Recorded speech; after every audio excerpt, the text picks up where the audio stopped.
Hello, everybody. Now, I definitely feel like one of those people that's like waiting for everyone to come on. This is so much more awkward than doing a video when I don't know there's people looking at me right this moment. But I see our families that need this, such as myself, on here. So, welcome. Thank you all. And what I really want to discuss today, when is the next Amuse event? Our next Amuse event, we are going to be featured this Saturday, December 3rd, at the Fountain Valley Tree Lighting event. And that is going to be from 4 to 7 at 16400 Brookhurst Street at the Fountain Valley Sports Complex. The tree lights up about 5:30. When you arrive, you park, and we will be located inside the building, such as last year, and we are going to be having an interactive tree decorating activity. And so the point of our organization and what we provide and what we do while we present ourselves in the community at these events is a way for families to interact in the community. A lot of times Hunter will just run off, or it's hard to keep his attention. Having a point A and point B and somewhere to go once at that event is a little bit easier. You can say, hey, we are going to go stop at the booth, decorate the tree. We'll watch the tree light. We'll stop at the train, grab a hot dog on the way out.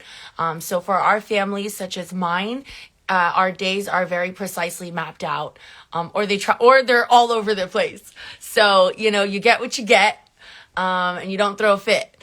So that being said, this Saturday we will be there and we're so excited. So at our booth, you'll find 2 fake Christmas trees, and you can come up and you will decorate with your family and take a picture in front of it.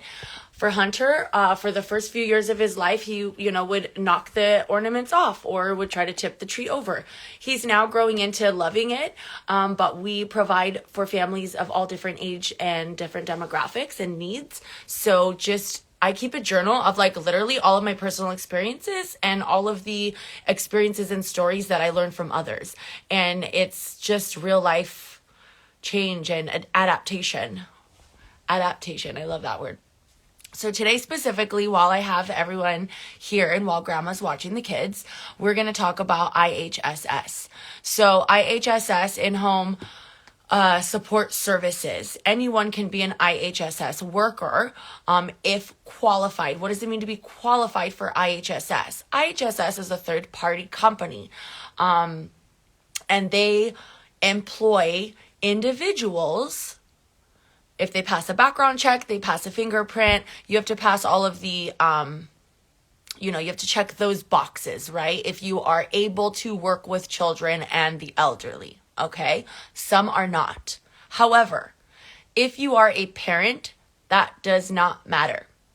If you are a parent, it does not matter your history, your past, anything of that nature. If your child has a disability or has a unique ability or is labeled disabled, whatever you want to call it. My kid's autistic, and that's what I say. That's just part of who he is. And as he's able to learn his language more and communicate further cognitively, then I'll know what he prefers, So that being said, my intent with my verbiage is never to, wrong anyone. But, So IHSS, why did I seek it? Because I could not keep a full-time job. So when Hunter was diagnosed, it sort of hits you in the face, right? I was working 9 a.m. to 7 p.m. for Dr. Ackerman. And Rick was working 8 a.m. to 5 p.m. And they were at the Learning Center right here off of Beach and Ettinger. Great things about them. Sharon's the owner. Tell them Brittany sent you. They're amazing. I think Christina's still there. I don't know if Debbie's still there, but that's where we found out. And it was those women and those caregivers while I was at work, and my son was 2.5 years old, and they're like, hey, Britt, there's something going on. So it's typically, oftentimes not, as a parent who knows nothing about autism or the signs of neurodiversity, it takes someone else who may not have a degree in special education, but has just been around children and all different types of needs, right? So that's kind of how Immuse, a part of what we want to educate, because there's going to be high school kids that get pregnant. There's going to be young adults that get pregnant. There's going to be 40-year-olds that get pregnant. And if you don't know someone who knows someone who knows someone about autism, like you don't know, or you think of the one or two experiences that you've had personally with that, which is not speaking to the same for all of them. So IHSS, what you're going to need is you're going to need your you're going to need your diagnosis, okay? So when you are ready to apply, whether your child is 3 years old, whether your child is 6 years old, or whether your child is older, it's going to be the same process. However, different needs are going to be met. So, hi, oh my gosh, I just said Lucas. Amanda, hi, babe. So we're talking about IHSS, okay? So when you first go to apply, there's going to be different needs that are met for different age brackets of the child. IHSS is not for autistic kids.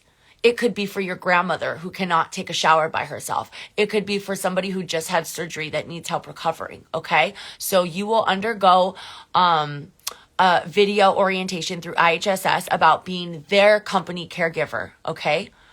Doesn't give you any specifications about autism, which is what I'm working on. So most parents need to be their own child's caregiver because you're leaving it up to the odds or the gods to decide who's going to be your son's caregiver. And then you're back at square one trying to teach someone else and connect someone else with all the other therapies, okay? So when you decide it's time for you, you need at least 90 days. For me, I'm a single parent. I'm not married. And I didn't have anyone on the birth certificate besides myself. Okay, so it's a little bit differently. It's a little bit easier for me, unfortunately. For the parents that are two parents, it's harder financially. There's a fine line we have to walk. We literally have to walk a line. Okay, I am qualified for 218 hours a month at $15.50. Okay, 7.5 hours a day because he's in school from 8 a.m. to 2 p.m. So they take that away. Then he's supposed to be in therapy from 3 to 6 today. 3 to 6 p.m. They take that away. So technically I get paid for caregiving for my son for 7.5 hours a day because while he's sleeping, that's just my job as a parent to caregive for him while he's sleeping. So that's how they do the, how they decide how many hours you get, right? Now, you are going to be given like 100 to 300 questionnaire, okay? You need to sound ugly. My best advice is don't get caught up on the little things. Don't get caught up on every single question. It's going to say yes, maybe, sometimes, often, I don't know. Put the ugliest answer that you can think of on there. Even if you say, oh, my son sometimes does this. Just no, seldom, nope, because he's not there yet.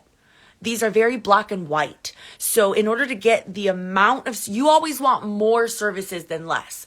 You want to reach for the stars, right? So you want to get more services and then take some away if need be, because it's harder to get more. So that being said, with my son, he needs 24-hour supervision. What is the right verbiage to get that? Okay, you need to say, which this is all true. It's not like, oh, this is how you get around it. Like this is a loophole. No, if these are things that you are experiencing, this is the correct way to go about it. If these are not things you're experiencing, then you just take from this what you can and you don't use that verbiage. Or they'll decide for themselves when they come to the in-home visit. So, backtrack. You get the application. What you're going to need is a diagnosis. Main thing, if you don't have a diagnosis, you're not going to get anywhere. Okay, you're not going to get anywhere in the school system. You're not going to get anywhere for the regional center. You're not going to get anywhere with IHSS or anywhere. So you need a diagnosis. How do you get a diagnosis? Your pediatrician. Okay, you go to your pediatrician and you say, I think we need to be evaluated for autism, for something, for neurodiversity. We need an evaluation. Then they send you to the eye doctor. They always check the eyes and the ears first, and the ear doctor, okay? Once you go through the eye and the ear, then they go through an evaluation and they do this, like, how do they hold this? How do they do that? And it's all these like weird motor skill type things, right? What I learned with Hunter is, because I'm grateful and lucky to have had Hannah side by side, is Hunter doesn't understand who, what, where, why, when, how. So you have to like teach him those things that like not like common sense, but like kind of common sense. Like Hunter has to be taught certain things, right? So anyway, application, you need the diagnosis, right? With the diagnosis, it says autism spectrum disorder. Okay. If you're going for the supervision hours, you definitely need an additional letter from your doctor. My additional letter says Hunter is diagnosed with disruptive behavior disorder. Why is everything got to be a disorder? Whatever. Disruptive behavior, okay? The doctor's note has to be specific. The doctor's note has to say, my son or daughter or child, I just go to son, not sorry, it's just whatever. The individual that we're speaking of cannot be attended by themselves in fear for harming themselves or others. The child cannot be left unattended in fear for harming themselves or others. That's the main thing. Elopement is huge. Elopement. Does your child run off? If your child does run off, even just once or twice, will they understand safety? Do you know if your child will stop for that car? Huge. Safety awareness. Okay? Now again, I'm not saying what Hunter is not. These are all things that are, I shouldn't say they're all things that are teachable because I don't know. We're still learning. Has there been growth? Yes. For me, I'm like, okay, is it going to be muscle memory? Is he just going to like repeat it a bunch of different times? That's how I learn apparently. So regardless, diagnosis, additional letter. Okay. That letter from the doctor needs to have details in it regarding your specific scenarios, signed by the doctor. The doctor is recommending this. If you don't have a personal relationship with your nurse and your doctor in the autism specialist world, then you need one. Then with the financial portion for IHSS, so you fill that out, then they're going to ask your hours that you work, right? I had to completely quit my job for 90 days. I had to show that I had nothing in order to get the supervision hours. Because if you have any other source of income, they're just going to take away from that. For those of you that are married, I'm still learning about. I've known families that have had to get a divorce on paper because it's just easier that way, unfortunately. So one parent can only work up to 30 hours and the other parent can work 40. So one parent can work full time. The other parent has to work under a certain amount of hours. Even still, you won't get qualified for the supervision hours. So it's a very fine line that you have to walk. So then you got to go down to like 20 hours. So you have to work really super part-time in order to get that. But then even still, you're paying for childcare while you're at work to make that money. Because there's no Amuse Family Center yet. There's no after-school Boys and Girls Club for our children, right? So that's what the Amuse Family Center is going to bring. So anyway, you need your award letter. Your diagnosis letter, your additional letter. Then you're going to need your Social Security award letter. If you do not have a Social Security award letter yet, I would suggest going to Social Security at the same time as going to IHSS. There's one on New Hope. You can do an appointment online, whatever you feel comfortable with, but get a Social Security appointment for SSI benefits. Your individual child will receive a monthly income and the parent will become the payee. And that is for all the additional needs for that child. Okay? And the award letter.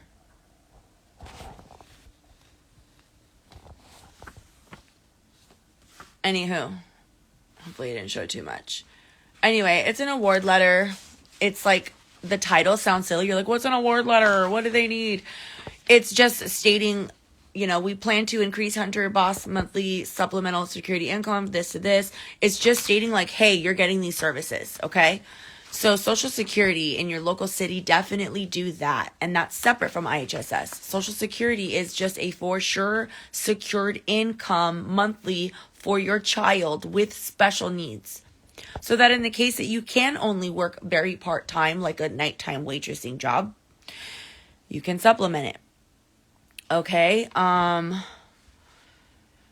going to ask that all of you watch this and continue to submit your questions because there are 3 of you that are on different parts of your application. One of my friends has an appointment this Saturday, an in-home appointment.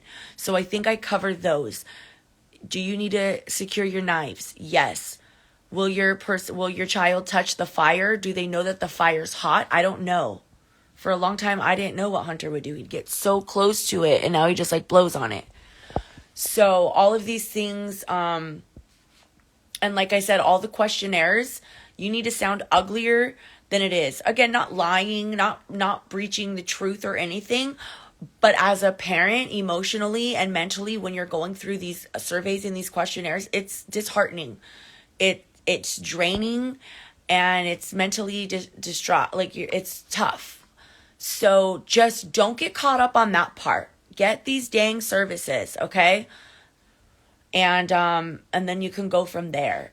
So I'm still doing a little bit more research about the 2 family incomes. Right now, Amuse for Autism is waiting on a grant from Burlington Coat Factory. With part of that grant money, we are going to be donating a diagnosis to one of our families. One of our families is my son's friend, and he's 9 years old, and he does not have a diagnosis. So he's in special education in the school district, but I am calling him a floater because he's not getting all of the extra bells and whistles that he deserves, and he can't qualify for regional center without an actual diagnosis. And the family can't afford health care because they're married. So the dad's in some kind of union and can afford healthcare, right? But then all the extra stuff for autism, you have to pay extra out of pocket. It's like not on deductible. Like, I get all the free stuff, right? So it's different. It's like handed to me on a platter. But in order to work and stuff, it's a difficult dance. So I've had to really like walk the line between how much I can make. So with what I receive monthly for IHSS, it literally pays for rent and utilities and gas and a little bit of zhuzh, if that. Thank goodness I have my mommy and my dad and my stepdad and my friends, literally, to help. I'm not on food stamps. I'm not on cash aid. I make too much for that. So I'm just like in this like balance. And so when I get a part-time job, I can only make like less than 1,000. Like low key, I can make like an extra 750. So like I'm stuck in this dang like twilight zone of like poverty, which I don't feel like I'm in poverty because I'm just like a baddie and I'm just, living life to the fullest each day and, trying to teach my kids and still trying to keep up with the communication book from my kids' school. Like, I haven't done that. I talked to the aide, but I haven't written it down. I have like applications to do. Hannah needs help with her spelling. So it's like I'm in it, doggy paddling, like trying to help others at the same time. Like low key, like I'm going to share the door with you, Leo DiCaprio. Sorry, not sorry. So, I feel like I'm rambling a little bit. So what I'm going to do, okay, they said we made too much money for SSI. Is there an income limit? Ooh, too much money for SSI. So like I said, I get all the free stuff because I'm a single parent. So that should be wrong, okay? Because that income is specifically for the individual. Specifically for the child. So, get this. SSI, you can get up to $925 a month. So with IHSS, it's $2,000 every 2 weeks. Plus $900 on the first. Keeps you at this line. So the mom has to then decide, do I jump ship and lose my whole identity of everything I've worked for in the corporate world and what I identify as and just like become this full-time mom, which is lovely, but not only mom, I shouldn't say it like that, but caregiver to special needs. Like that's tough. Like I'm not going to candy coat it. It's fucking tough. All right. One of my friend's children is in a wheelchair and he's got this very rare, I don't even know if I should say disease or disability or what. And I don't even know what it's called, right? I have to keep asking her. I have to read it because it's so, and she's like the happiest go luckiest person I've ever met. And she does this full time. And that's like, but it's for life, right? So we're like choosing to like dive into this life. And that was the hardest part. I was like, shit, girl, I'm in the operating room working with all the baddies in Newport Beach, like doing the damn thing, making $95K a year, baby. And then I have to make this decision. Like, okay, shit. Like, I'm not going to get a fucking certificate like every 3 months for making sound. I'm not going to get a bonus. I'm not going to get free Botox and stuff. But my family needs to live and eat and survive and thrive. So what does the mom do? Does the mom just quit her job? Everything she's like, what the heck, right? But I'm going to check into this SSI thing for you guys because I don't know if there's a limit. I don't know. I'm a single parent, right? So these are the questions I need. And I do have a direct connect in there. So that's what I do. I like get in with the ladies at the desk and the telephones and everything because that's who's going to give you the answers and everything. So I will call that person, and same thing with IHSS. So all of these questions that I have now, I will spend the next couple days sorting through. So SSI and IHSS is how my family survives and thrives. And then I get part-time jobs when I need to save up for Christmas or when I need pocket money or when I'm like, okay, I'm ready to like, it just goes in waves. It just comes in waves. So then you go and you work, but then you got to pay someone to watch the kids because regional center will send respite, but that person can't tell anyone that your kid's autistic per HIPAA law, so they're quiet. So when your son goes into the backyard of the neighbor and you get an email saying that a white Caucasian male broke and entering into your home, you don't really want to use respite from some stranger. So Amuse for Autism is trying to be, we are a hyper local one-to-one support. So it'd be a little bit easier, whether maybe it's a support aide from Mesa View who it's her day off. And she's like, I'm working with Amuse on my day off half the day. And she's like my respite and I'm at Lakeview. But she's like in the community, like, and we have these meetups every other month, and it just it's a little bit, consistency and familiarity is huge. And sometimes there's things that are out of like, your control and you can't have consistency and like, that's okay, but you can adapt. But there's enough of us in the community to keep familiarity. So I'm going to look through the questions. One of my girlfriends that's on here has that, appointment, this weekend. So let me know if you specifically have any. I applied for SSI a year ago and they also said that me and my husband made too much money. Didn't qualify. That's huge, you guys. So I'm going to look for the income limit. I'm going to write this down. So I know the IRT for a family of 3 is $2,400. So I'll just look up the IRT for SSI. I'll let you guys know tomorrow.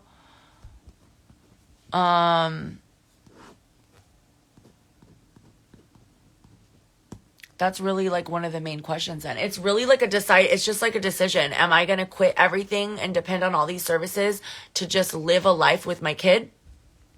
Or am I going to continue to try to float, and work and juggle childcare? So I will check on the SSI IRT limit rate for you guys. And just remember, for my friend who has the appointment this weekend, the verbiage you need is my child needs 24-hour supervision. If left unattended, I fear for them harming themselves or others. They do not have safety awareness, such as I'm not sure what they'll do with that knife. I don't know if they are aware and cognizant that knife may harm someone, whether they have an ill will or not. It's usually, I don't say usually, my son doesn't have an ill will. Like he wouldn't like hurt you with a knife, but he wouldn't understand like, oh my God, this knife is going to cut you and you're going to get hurt. So there's a fine line you walk. So just knowing the right verbiage and having the diagnosis and having the additional letter from the doctor as well. And as well, you're going to need all of the supporting documents from your speech therapist, your ABA therapist, your occupational therapist, if you're in them, and definitely a letter from the school psychologist. As well as, oh my goodness, letters from the teacher. Really, like the more supporting documents you have, the better, just to give these people a more well-rounded idea of the person in that you're talking about. Your son, your daughter, your child. So that's really the main thing. I always come up with a cover letter. So I write a cover letter to them and I just give them the dynamic and get everyone up to speed. So I'm going to go ahead and leave it there. And for all my friends that are going to watch a little bit later, if there's any more specific questions that you may have, then please let me know. Have a good night.